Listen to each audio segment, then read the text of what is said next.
Hi all. അങ്ങനെ ട്രിവാൻഡ്രംകാരുടെ വികാരമായിട്ടുള്ള ആറ്റുകാൽ പൊങ്കാല കഴിഞ്ഞു. ഇപ്രാവശ്യം ഞാനും ഇട്ടു പൊങ്കാല. അപ്പോൾ ഞാൻ വിചാരിച്ചു, എല്ലാവർക്കും അറിയാം, എന്നാൽ കൂടിയും ചിലവർക്കൊന്നും എന്താണ് ഇവിടുത്തെ ഒരു വൈബ് ഒന്നും അറിയില്ലായിരിക്കും. അപ്പോൾ അവർക്ക് വേണ്ടിയിട്ട് ഞാനൊരു വീഡിയോ ചെയ്യാമെന്ന് വിചാരിച്ചു കേട്ടോ. അപ്പോൾ സ്കിപ്പ് ചെയ്യാതെ കാണണേ. അപ്പോൾ പൊങ്കാലയുടെ തലേ ദിവസം തന്നെ ഞാൻ ഫ്ലാറ്റിൽ നിന്ന് എൻ്റെ വീട്ടിലേക്ക് പോകും കേട്ടോ. കാരണം എൻ്റെ വീട്ടിൽ നിന്നാണ് അമ്പലത്തിലേക്ക് പോകാൻ കുറച്ചുകൂടെ എളുപ്പമായിട്ടുള്ളത്. അപ്പോൾ ഞാൻ എൻ്റെ വീട്ടിലേക്ക് തലേ ദിവസം പോവും. പിന്നെ അവിടെ നിന്ന് അമ്മയും സിസ്റ്ററുമായിട്ട് പൊങ്കാലയ്ക്ക് പോകാനാണ് ഈ പ്രാവശ്യത്തെ പ്ലാൻ.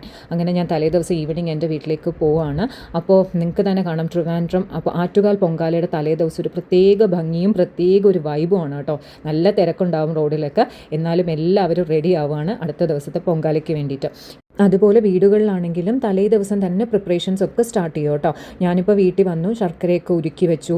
അതുപോലെ തേങ്ങയൊക്കെ തിരികെ സെപ്പറേറ്റ് ആയിട്ട് ഒരു ക്ലീൻ ബൗളിലേക്കൊക്കെ എടുത്ത് മാറ്റി ക്ലീനാക്കി എടുത്ത് വെച്ചു. ഞാനിപ്രാവശ്യം പായസം മാത്രമാണ് ഉണ്ടാക്കുന്നത്. അപ്പോൾ അതിൻ്റെ സാധനങ്ങളൊക്കെയാണ് എടുത്ത് വെച്ചിരിക്കുന്നത് കേട്ടോ.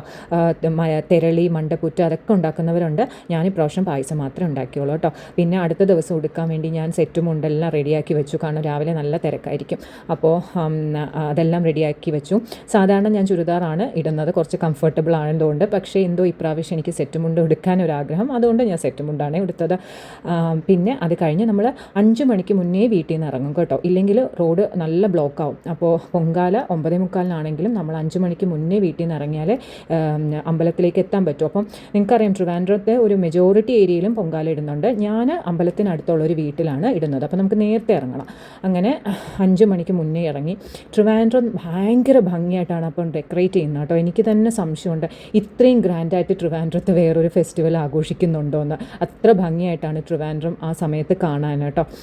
ഇത് അമ്പലത്തിനടുത്തുള്ള ഒരു സ്ഥലമാണ് കേട്ടോ. അമ്പലത്തിനടുത്തുള്ള ഒരു സ്ഥലമാണ്. ഞങ്ങൾ അവിടെ എത്തിയിട്ട് അമ്പലത്തിൻ്റെ അകമാണ് കേട്ടോ. തൊഴാൻ വേണ്ടി നിൽക്കുന്ന ആ ഒരു തിരക്കാണ്. പക്ഷെ എത്ര തിരക്കാണെങ്കിലും എത്ര ക്യൂ ആണെങ്കിലും ആ ക്യൂവിൽ നിന്ന് അമ്മയെ ഒന്ന് കണ്ട് തൊഴാമെന്ന് പറഞ്ഞാൽ ഭയങ്കര സന്തോഷമുള്ള കാര്യമാണ് കേട്ടോ. അങ്ങനെ ഞാനും രാവിലെ പോയി, എത്തിയ ഉടനെ തന്നെ അമ്പലത്തിൽ പോയി. ക്യൂ ഉണ്ടായിരുന്നു, നല്ല ക്യൂവും തിരക്കും ഉണ്ടായിരുന്നു, എന്നാലും തൊഴാൻ പറ്റി കേട്ടോ. അത് കഴിഞ്ഞിട്ട് ഞങ്ങൾ ആ പൊങ്കാല ഇടുന്ന വീട്ടിലേക്ക് വന്നു. പൊങ്കാല അടുപ്പും കലവും എല്ലാം സെറ്റാക്കി വെച്ചു. ഇപ്രാവശ്യം 9:45 പൊങ്കാല സ്റ്റാർട്ട് ചെയ്യുന്നത്.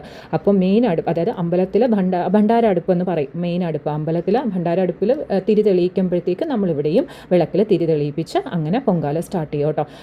അങ്ങനെ നമ്മൾ 9:45 പൊങ്കാല ഇട്ട് കഴിഞ്ഞിട്ട് ഈ ഒരു മൊമെൻറ്റിൽ, അതായത് ആ പൊങ്കാല അടുപ്പിൽ നിന്ന് പൊങ്കാല തിളച്ചു തൂകുന്ന ആ ഒരു സമയത്തുള്ളൊരു ലെവൽ ഓഫ് സാറ്റിസ്ഫാക്ഷൻ വേറെയാണ് കേട്ടോ.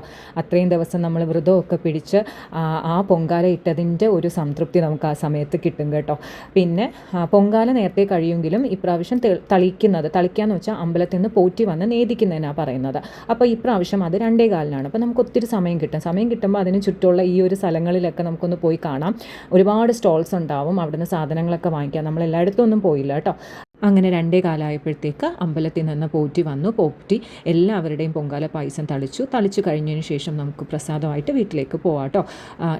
നിങ്ങൾക്ക് തന്നെ അറിയാം, എല്ലാവരുടെയും മുഖത്ത് നല്ല ടയർഡ്നെസ് ഉണ്ട്. ഒരുപാട് സാധനങ്ങളുമായിട്ട് വീട്ടിൽ പോകണം. പക്ഷേ എന്നാൽ കൂടിയും നമ്മുടെ മനസ്സിലെ സന്തോഷവും സമാധാനവും വേറെ ഒരു ലെവലാണ് കേട്ടോ ആ സമയത്ത്. അതുമാത്രമല്ല, നമ്മൾ അടുത്ത വർഷത്തെ പൊങ്കാലയ്ക്ക് വേണ്ടി കട്ട വെയിറ്റിങ്ങും ആയിരിക്കും. Thank you for watching.